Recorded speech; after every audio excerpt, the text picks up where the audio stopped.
F-16 interceptam aviões espiões russos perto do Alasca por 2 dias consecutivos. Caças F-16 dos Estados Unidos interceptaram aviões russos espiões voando perto do Alasca por 2 dias consecutivos nesta semana, informou o Comando de Defesa Aeroespacial da América do Norte.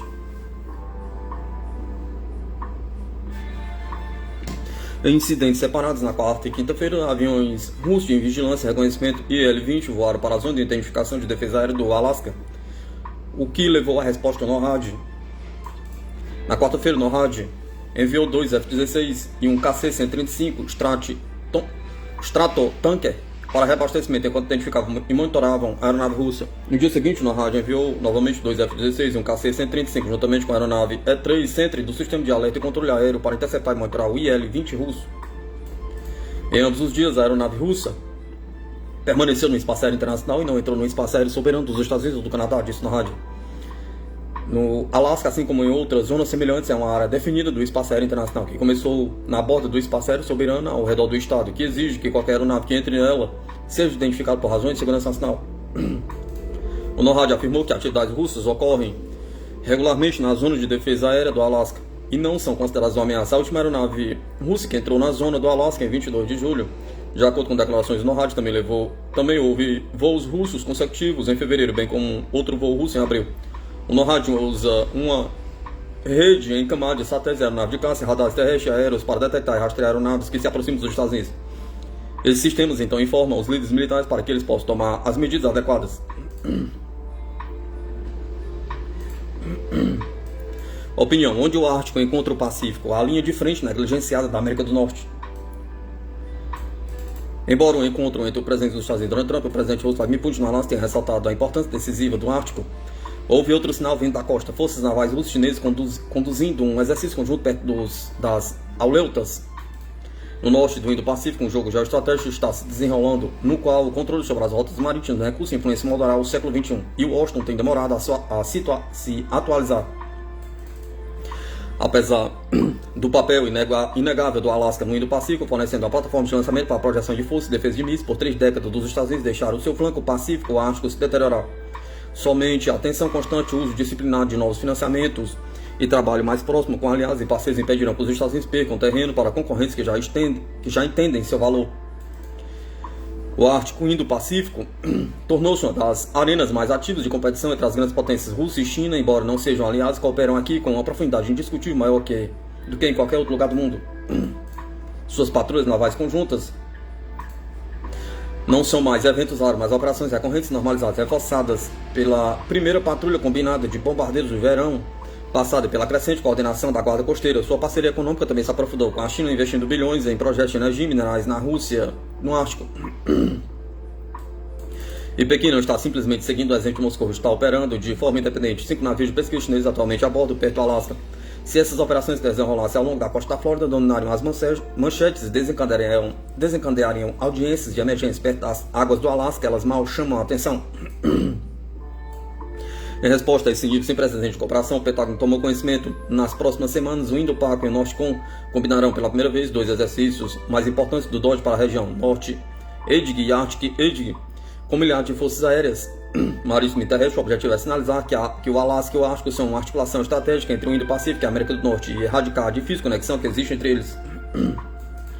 Embora os comandantes do Indo-Paco e do Norte-Com mereçam grande crédito por terem se unido neste mês, o impulso precisa ser mantido. Unir as linhas entre os múltiplos comandos combatentes do ar, que é essencial para fechar lacunas operacionais, preservar a estabilidade e apresentar uma frente unificada diante dos interesses conflitantes que convergem no extremo norte.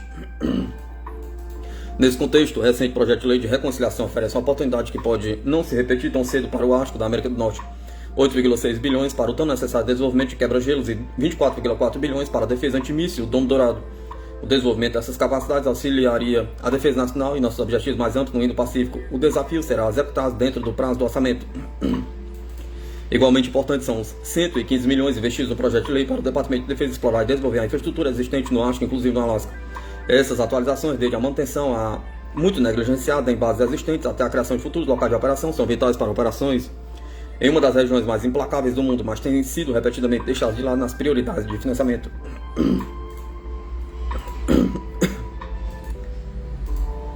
A história ressalta a urgência. As ilhas Aleutas foram a única parte continental dos Estados Unidos invadida e ocupada por forças inimigas durante a Segunda Guerra Mundial. Hoje, essas mesmas ilhas formam uma ponte natural entre os teatros de operações do Ártico e do Indo-Pacífico. A DAC é um exemplo perfeito. Outrora um centro militar vital nas Aleutas durante a Guerra Fria e a Segunda Guerra Mundial, continua estrategicamente posicionado e sua abertura deve ser fortemente considerada. Os Estados Unidos devem identificar, priorizar e executar projetos agora, enquanto a janela legislativa e a vontade política estão alinhadas. O Pentágono, em particular, deve agir de forma decisiva e não hesitar em buscar a análise perfeita. Embora esse financiamento possa mudar o jogo, ele apenas arranha a superfície do que é necessário para competir no Ártico da América do Norte. Além de quebra-gelos, defesa antimíssil, os Estados Unidos precisam de redes de comunicação, resiliência, energia confiável no frio, sensores que chegam mais longe para não tripulados que durem mais em condições extremas. Tão vital quanto isso, a pesquisa científica sustentada, que não é um luxo, mas uma base para a segurança nacional. Sem investimento contínuo na compreensão do ambiente em rápida mudança do Ártico, os Estados Unidos e seus aliados estarão operando às cegas em um dos teatros mais hostis do mundo. Atender a esses requisitos está muito além da capacidade de qualquer nação, o que torna o investimento e a parceria aliada não opcionais no Ártico mais indispensáveis. Os Estados Unidos não podem avançar sozinhos no Ártico até a Rússia com sua vasta costa norte para reconhecer a necessidade de depender de terceiros. O lado Indo-Pacífico, mais frio e austero do Ártico, é especialmente exigente e caro, e o sucesso dependerá das capacidades, presença e investimento compartilhados. Embora o Ártico europeu receba com razão a atenção significativa dos aliados da OTAN, muito menos atenção tem sido dada igualmente crucial frente Indo-Pacífico. Além da OTAN e da NORAD, os Estados Unidos têm uma oportunidade inexplorada de aprofundar a cooperação com o Japão e a Coreia do Norte e a Coreia do Sul. Ambas as nações trazem tecnologia avançada, conhecimento marítimo e preocupações compartilhadas sobre as intenções russas e chinesas, tornando-as colaboradoras naturais na proteção do extremo norte, na ligação da segurança do Ártico e a estabilidade mais ampla do Indo-Pacífico. Em última análise, essas parcerias não visam apenas dissuadir ameaças, mas também construir laços de cooperação que mantenham o Ártico Pacífico. Mas a parceria não pode ser considerada garantida. Os aliados só estarão lado a lado no Ártico se o Washington demonstrar confiança, credibilidade e respeito constante. Por fim, a defesa e a ação no Ártico só acontece com grande intenção, e a região precisa de uma liderança capacitada para exigir e coordenar as capacidades únicas que o Ártico requer. Meu cargo anterior cumpria exatamente esse papel para o Departamento de Defesa. Pessoal, é política. E se os Estados Unidos levam a ser a garantia de segurança no Ártico, ao mesmo tempo que promove a estabilidade, as oportunidades precisarão de uma liderança dedicada. Sem ela, o Ártico corre o risco de cair nas malhas burocráticas, permitindo que os concorrentes estabeleçam o ritmo de uma região onde o tempo não está do nosso lado.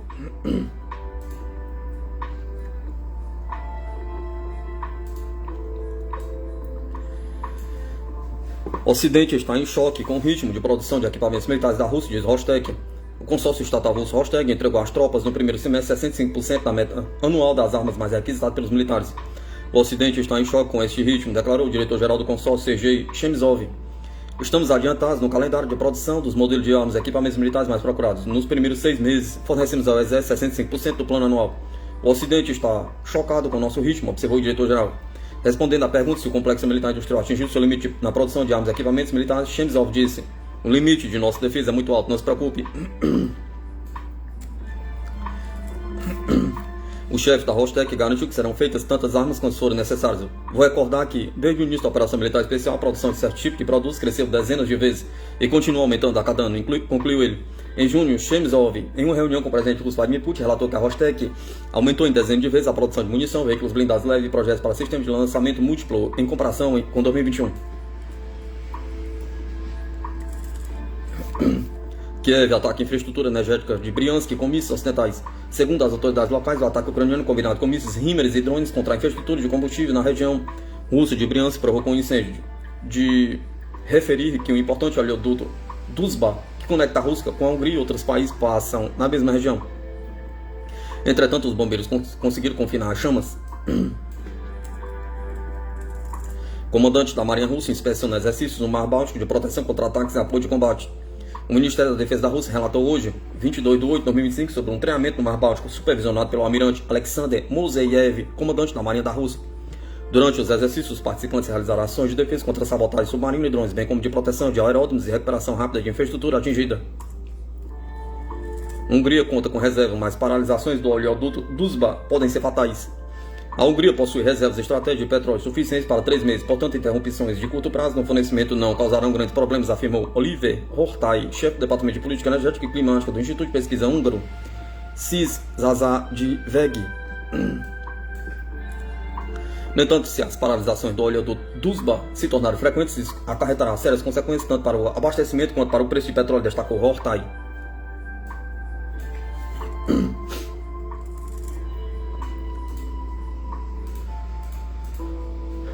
A Europa está pagando pelo conflito na Ucrânia, enquanto a Rússia não está longe da vitória, diz especialista. As sanções econômicas contra a Rússia não funcionaram e a Europa está pagando pelo conflito na Ucrânia, disse em entrevista ao jornal suíço Die Welche, o professor da Universidade de Chicago, John Mearsheimer. Esta guerra é um completo desastre para a Ucrânia, mas também para a Europa. As sanções não funcionaram como planejado e toda a conversa sobre as sanções secundárias é uma perda de tempo. Os americanos perceberam que elas não vão funcionar tão bem, considera o especialista. Segundo ele, os europeus sofreram como resultado desta guerra, principalmente economicamente. Se olhar para o resultado desta guerra, por exemplo, para a Alemanha estaria muito melhor sem a guerra, mantendo boas relações econômicas e políticas com a Rússia. Por isso, o preço real aqui está sendo pago pelos europeus, disse Mearsheimer. Ao mesmo tempo, em sua opinião, a Ucrânia enfrenta grandes problemas no fronte. Falta-lhes gente, agora o seu calcanhar de Aquiles nem sequer são as armas. Mas as pessoas e o Ocidente não podem fazer nada sobre isso. Mas é claro que eles também têm problema com armas. Mas com isso também não podemos fazer nada. Eles vão perder no campo de batalha e os russos, na minha opinião, não estão longe da vitória, concluiu o especialista americano. Washington deixou de compartilhar dados relacionados às negociações sobre a Ucrânia com a Aliança Cinco Olhos. A diretora de inteligência nacional dos Estados Unidos, Tulsi Gabbard, emitiu uma diretriz que proíbe todas as agências de inteligência norte-americanas de compartilhar informações sobre as negociações de paz entre a Rússia e a Ucrânia com os países da Aliança Cinco Olhos, formado pelos Estados Unidos, Inglaterra, Canadá, Austrália e Nova Zelândia. A informação foi divulgada pela CBS News.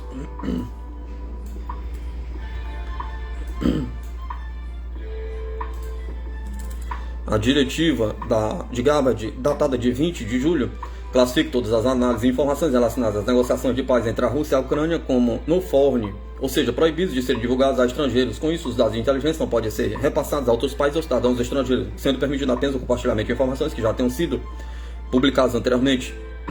A restrição também se aplica a documentos e relatórios elaborados por órgãos que tenham preparado ou fornecido esses dados de inteligência. Envio de forças navais dos Estados Unidos para a costa da Venezuela deixa os países da região alarmados, diz mídia.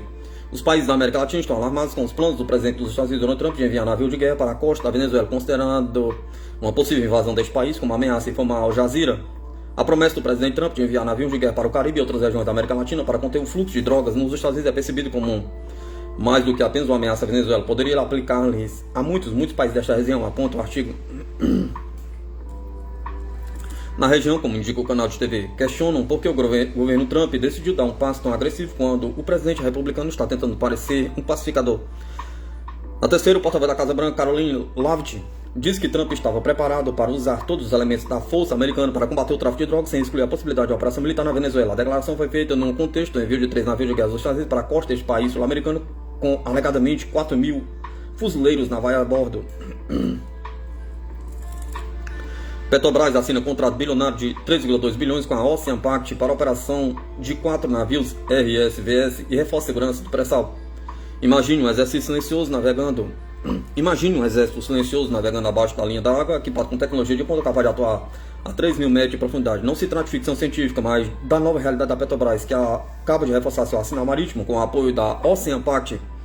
O acordo, avaliado em 3,2 bilhões, promete revolucionar as operações submarinas da petroleira. O contrato entre Petrobras e a Ocean Pact tem prazo de 4 anos e já coloca o mercado em alerta positivo. As ações da Ocean Pact subiram 5,35% após o anúncio, refletindo o peso estratégico dessa parceria. Para além dos números, a movimentação mostra que a estatal está determinada a ampliar sua autonomia tecnológica e garantir a segurança máxima em suas operações de pré-sal. A Petrobras oficializou o afretamento de 4 navios do tipo RSVS, especializados em operações submarinas complexas. Os nomes das embarcações já chamam a atenção: Parcel de Bandolim, Parcel das Timbebas, Parcel das Paredes e Parcel dos Reis. Cada uma delas será equipada com veículos operados remotamente, essencial para a atividade de inspeção e manutenção em alto mar, segundo o comunicado da Ocean Pact.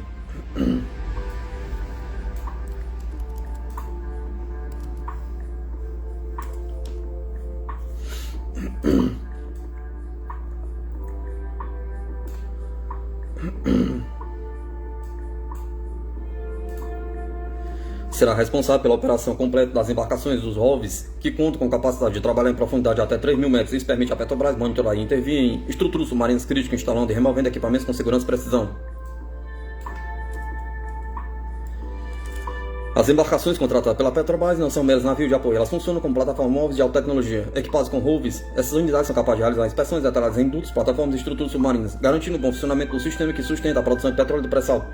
Além da inspeção, os RSVS contratados junto ao Ocean Pact também serão usados em manutenções corretivas e preventivas. Isso em caso de falhas ou risco identificados. Os robôs podem executar reparos até instalar ou retirar equipamentos, reduzindo drasticamente o tempo de resposta a incidentes, aumentando a confiabilidade na produção.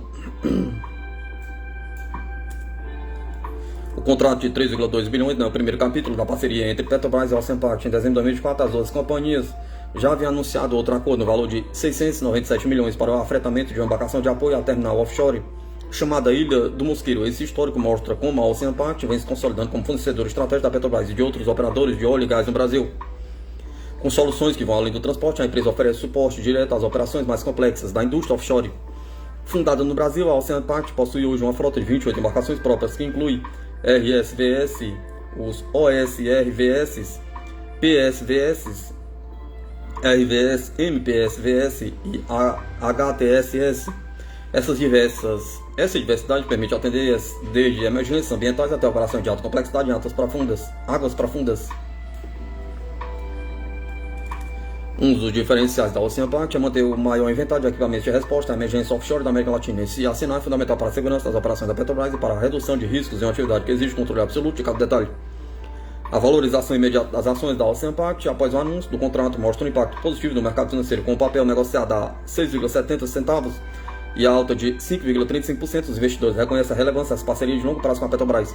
Para a Petrobras, o acordo representa mais do que um contrato de serviço, trata-se de um passo estratégico para reforçar a sua presença no pré-sal, com operações mais seguras, eficientes e tecnologicamente avançadas. Ao garantir embarcações modernas e apoio especializado, a estatal fortalece sua soberania energética em um dos setores mais disputados do mundo.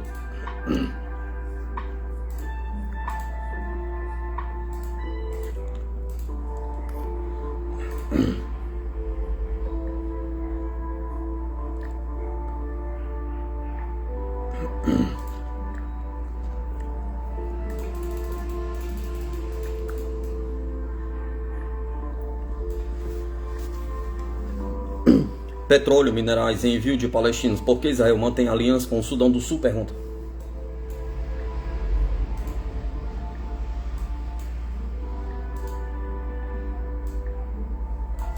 Israel e Sudão do Sul estariam negociando o envio de sobreviventes de gás para o país africano. Com essas origens dessas relações entre Israel e Sudão do Sul, e entenda por que Tel Aviv mantém uma parceria prioritária no leste da África.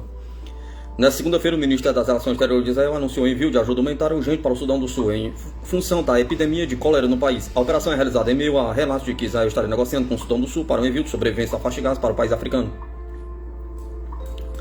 Na ausência de países vizinhos dispostos a receber os palestinos, Israel teria recorrido ao seu aliado no leste africano. De acordo com as fontes sudanesas, o acordo ainda não estaria finalizado, mas atende aos interesses de ambas as partes. Israel consolidaria sua política de imigração voluntária de palestinos, enquanto o Sudão do Sul manteria sua relação próxima com Tel Aviv e ganharia pontos com a administração de Donald Trump nos Estados Unidos.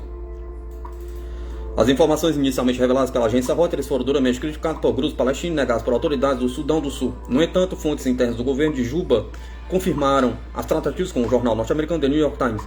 As negociações revelam a grande influência que Israel exerce sobre o Sudão do Sul, país que contou com o apoio resoluto de Israel desde antes de sua independência formal do Sudão em 2011, relatou o professor da Universidade Veiga de Almeida, Alexandre Alvarenga. Israel mantém contatos com o Sudão do Sul desde a Primeira Guerra Civil Sudanesa em 1955 e 1972, com fluxo de refugiados sul-sudaneses para Israel, cooperação técnica e humanitária que se desenvolve entre as décadas de 60 e 70, disse Alvarenga. Essa relação se dava à revelia do Sudão, que não tinha relações diplomáticas com Israel. Para além, ainda que o recente movimento de Israel com o Sudão do Sul chama a atenção, não é inédito. Muito pelo contrário, é algo já recorrente ao longo das décadas. Segundo a assessora do Instituto Brasil-Israel e professor de Relações Internacionais da Universidade de Sorocaba, Karine Kaladrin, o apoio fornecido por Israel ao Sudão do Sul visa garantir um aliado estável no leste africano. O interesse de Israel foi claramente estratégico ao apoiar a independência do Sudão do Sul. Israel contribuiu para enfraquecer o antigo regime do Sudão, que historicamente se alinhava a inimigos seus, como o Irã e grupos islâmicos radicais, disse Kaladrin. Além disso, a região do Sudão do Sul é rica em recursos naturais e tem posição geográfica relevante, inclusive no contexto das disputas em torno do Nilo. A dependência internacional do Sudão do Sul deixaria o país suscetível a pressões externas, principalmente para garantir acesso à cooperação técnica e humanitária.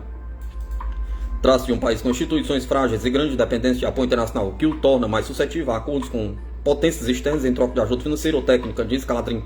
Além disso, o país está distante do centro de debate internacional sobre a Palestina, o que poderia reduzir o custo diplomático e um eventual acolhimento de palestinos deslocados, mesmo que sob o pretexto de ajuda humanitária. De fato, o Sudão do Sul apresenta índices de desenvolvimento econômico e humano extremamente ruins, apesar das amplas reservas de petróleo no país. O Sudão do Sul também é fonte valiosa de minerais estratégicos, disse o professor Alvarenga. O país vive sob constante crise social, escassez de alimento, miséria, alta mortalidade infantil e privação de praticamente todos os serviços básicos de saúde. Lamentou Alvarenga, mais de 70% da população é analfabeta, 95% não tem acesso à eletricidade, 80% não tem acesso ao saneamento. A situação é alarmante e preocupante. Nesse contexto, a palavra desenvolvimento passa longe do Sudão do Sul, que infelizmente é um país altamente instável, apesar de ter sido celebrado por todos durante esse processo de independência.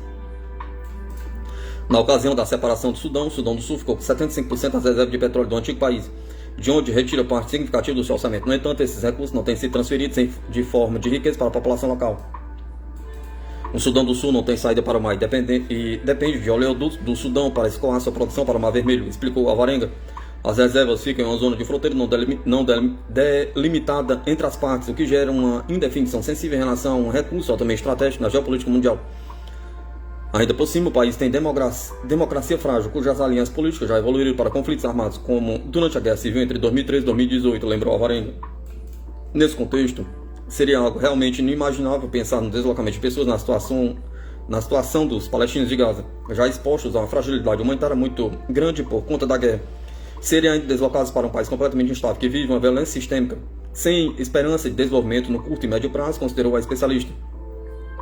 A professora de Relações Internacionais da Unesco, Kaladrin, ainda questiona a legalidade do acordo bilateral para o deslocamento forçado de populações, como seria o caso de um acordo entre o Sudão do Sul e Israel. Esse tipo de acordo seria extremamente problemático, ainda que, apresentado como medida humanitária, na prática pode configurar uma transferência forçada de população sob ocupação, o que é proibido pelo direito internacional humanitário e pode ser classificado como crime de guerra, disse Kaladrin.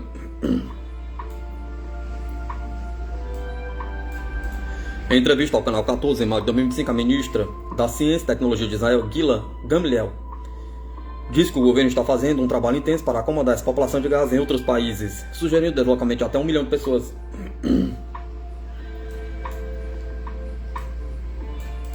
Além do Sudão do Sul, Israel ainda considera países como Líbia e Síria como possíveis destinos dos palestinos deslocados de Gaza, reportou The Wall Street Journal. Do ponto de vista moral, seria uma forma de exílio forçado, rompendo laços históricos, territoriais e identitários entre os palestinos e Gaza. Além disso, tanto Israel quanto o Sudão sofreriam um desgaste internacional significativo. É uma solução artificial que não responde às causas estruturais do conflito, concluiu a especialista.